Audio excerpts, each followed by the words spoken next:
अस्सलाम वालेकुम students, 9th class biology उसके बारे में आज हम चैप्टर नंबर 6 एंजाइम्स के मुतालिक लेक्चर 2 जो है वो आज पढ़ेंगे। तो लास्ट हमने रिसेंट टॉपिक के अंदर जो है वो पहले लेक्चर के अंदर हमने एंजाइम का इंट्रो इन सारी चीज़ों को डिस्कस किया था।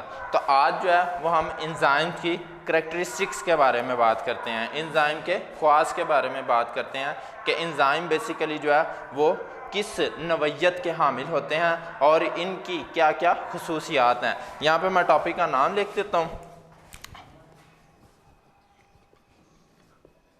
करैक्टरिस्टिक्स ऑफ एंजाइम्स, एंजाइम्स की खुसूसियात। आज हम इनको डिस्कस करते हैं जी। एंजाइम की खुसूसियात जो हैं वो करैक्टरिस्टिक्स जो हैं वो बेसिकली उससे पहले जो है इसका इंट्रो पढ़ लेते हैं कि इसको जो है ना वो किस शख्स ने पहली दफ़ा इसको मतलब इसकी इस्तिलाह को इस्तेमाल किया था। जैसे हमने लेक्चर नंबर 1 के अंदर पढ़ा था कि मेटाबॉलिज्म की इस्तिलाह को जो है वो इब्ने नफीस ने इंट्रोड्यूस करवाया था। तो यहाँ पर एंजाइम्स की अगर क्योंकि चैप्टर एंजाइम का तो हम एंजाइम के बारे में भी पढ़ लेते हैं। एक साइंटिस्ट था 1878 में,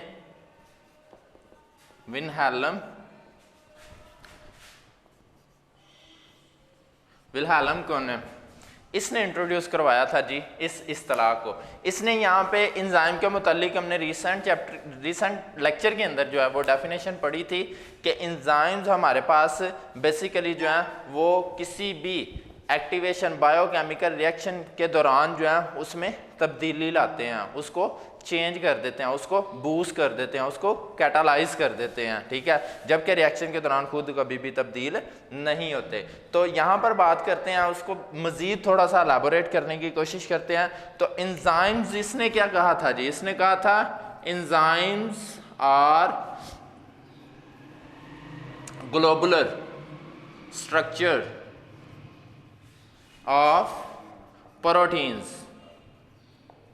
enzymes are globular structures of proteins के एंजाइम जो है वो प्रोटीन्स का ही एक ग्लोबुलर स्ट्रक्चर्स होता है, ठीक है। इसके बाद इसने एक और चीज़ बताई थी कि एंजाइम्स जो है वो बेसिकली किसी भी रिएक्शन को तेज़ करने के लिए इनको इस्तेमाल किया जाता है। अब यहाँ पे अगर बात आई है प्रोटीन्स की, तो मैं प्रोटीन्स के मुतालिक बता देता हूँ कि प्रोटीन्स बेसिकली मिलकर बनते हैं अमाइनो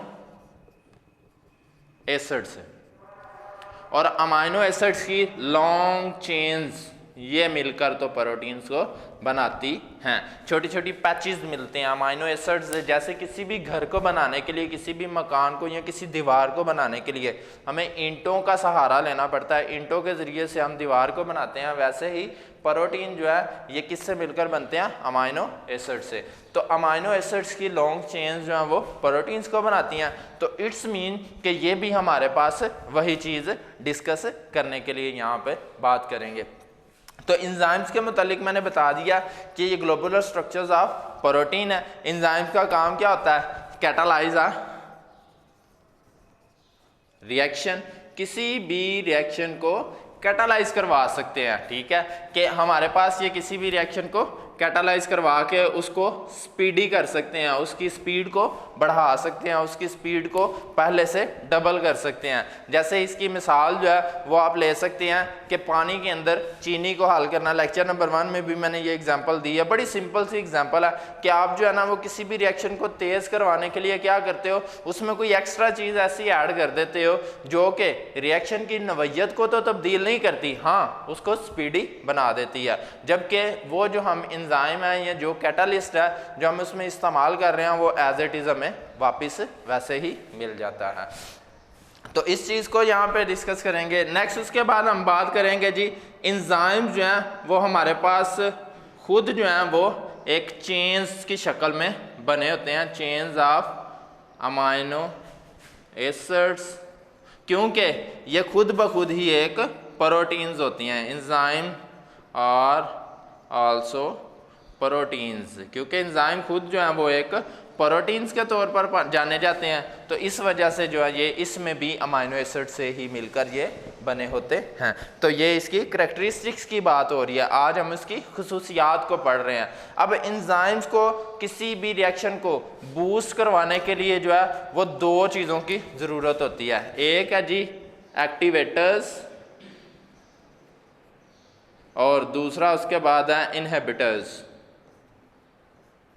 इनके ज़रिए से वो रिएक्शन को क्या करते हैं, बूस्ट करवा लेते हैं, तेज़ करवा लेते हैं। ये दो चीज़ें हैं जो एंजाइम्स इस्तेमाल करते हैं, ठीक है, और उनको तेज़ करवा देते हैं। अब यहाँ पर एंजाइम्स की इस्तिलाह में, एंजाइम की करैक्टरिस्टिक में एक लफ्ज़ जो है वो और इस्तेमाल हो रहा है, उसको भी मैं यहाँ पर लेकर आ रहा हूँ। पहले इसकी बात, बायो कैटालिसिस की हमने बात की थी लेक्चर नंबर 1 के अंदर भी, तो यहाँ पर भी बात करते हैं कि एंजाइम्स का काम क्या होता है, रिएक्शन को कैटालाइज करना। बार बार वही बात मैं दोहरा रहा हूँ कि रिएक्शन को कैटालाइज करना। कैटालिस्ट का लफ्ज़ जो है वो इस्तेमाल किया जाता है बेसिकली कि जो रिएक्शन को उसमें तब्दीली लाता है, उसको स्पीडी करता है, उसको बूस्ट करता है, ठीक है, कि रिएक्शन के अंदर तब्दीली ला के उसकी स्पीड को बढ़ाता है। जो काम हमने जो है वो ज़्यादा अरसे में जो जिसको करना है उसको ये शॉर्ट इंटरवल में करवा कर तो हमें जो है वो इजीली प्रोडक्ट्स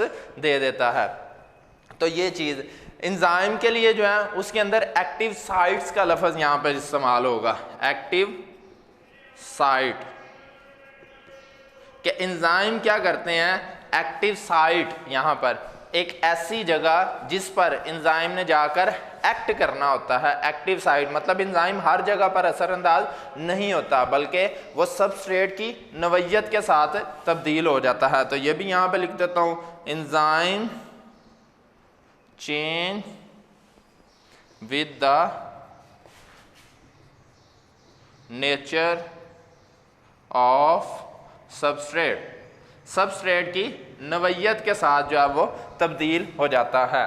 इसके बाद एक और बात करेंगे यहाँ पर कि एंजाइम जो है वो बेसिकली हमारे पास क्या काम करते हैं। इसके अंदर 3-4 डेफिनेशन हैं उसकी करैक्टरिस्टिक्स के अंदर, उनको बात करते हैं कि एंजाइम अपने साथ साथ जब कोई काम करते हैं तो अपने साथ कुछ नॉन प्रोटीन्स मॉलिक्यूल्स को लेकर चलते हैं, जिनको नाम दिया जाता है को फैक्टर्स का। यहाँ पे मैं लिख देता हूँ लफ्ज़ को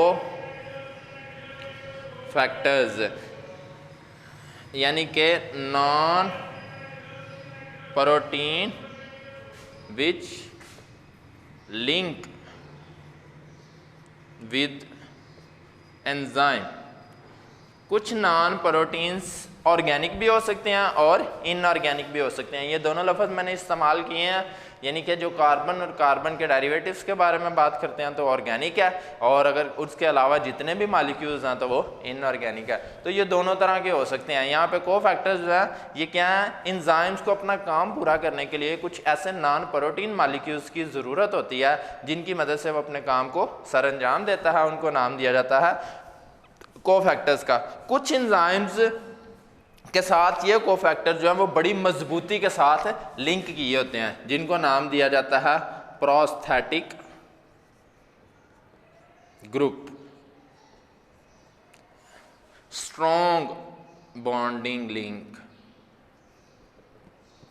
यानी कि कुछ मॉलिक्यूल्स एंजाइम के साथ बड़ा स्ट्रॉन्ग लिंक बना लेते हैं, उस लिंक की वजह से उनको नाम दिया जाता है ऐसे एंजाइम को प्रोस्थेटिक ग्रुप का। और कुछ ऐसे भी होते हैं, जाहिर सी बात है, जैसे एक चीज़ है ना, किसी का एडवांटेज है तो उसका डिसएडवांटेज भी हमें मिलेगा।